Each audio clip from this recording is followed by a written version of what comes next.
વડાપ્રધાન નરેન્દ્ર મોદીનું સૂટ ખરીદનાર હીરા વેપારી આપઘાત કરનાર રત્ન કલાકારોના પરિવારોની વારે આવ્યા છે અને 34 જેટલા બાળકોને એજ્યુકેશન સહાય આપી હતી। હીરા ઉદ્યોગમાં ભારે મંદી છે ત્યારે અનેક રત્ન કલાકારોએ આપઘાત કર્યા છે। ત્યારે મોદી સૂટ ખરીદનાર હીરા ઉદ્યોગકાર રત્ન કલાકાર માટે દેવદૂત બન્યા છે। લાલજી પટેલ રત્ન કલાકારોની વારે આવ્યા હતા અને 34 જેટલા રત્ન કલાકારોના સંતાનો માટે એજ્યુકેશન સહાય આપી હતી। હીરા ઉદ્યોગકાર લાલજી પટેલે સહાયની પહેલ કરી છે અને વિદ્યાર્થી દીઠ 15,000ની એજ્યુકેશન સ્કોલરશીપ અપાઈ છે। આપઘાત કરનાર રત્ન કલાકારના પરિવારને સહાય અપાઈ છે।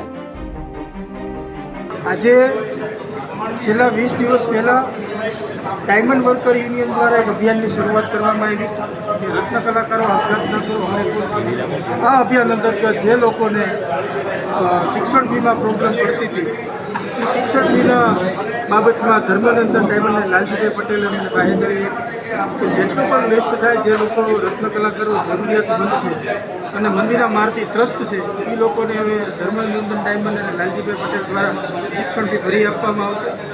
આજે ધર્મનંદન ડાયમંડની અંદર ચેક વિતરણનો કાર્યક્રમ રાખવામાં આવ્યો હતો। 4.5 લાખ કરતાં વધારે માતબર રકમ અને 15,000 રૂપિયાની શિક્ષણ ફી ભરી દેવાની ચેક વિતરણ કરવામાં આવ્યું છે। 40 કરતાં વધારે બાળકોનું શિક્ષણ ફી ભરી અને લાલજીભાઈ પટેલ અને ધર્મનંદન ડાયમંડ દ્વારા એક ઉમદા ઉદાહરણ પૂરું પાડ્યું છે।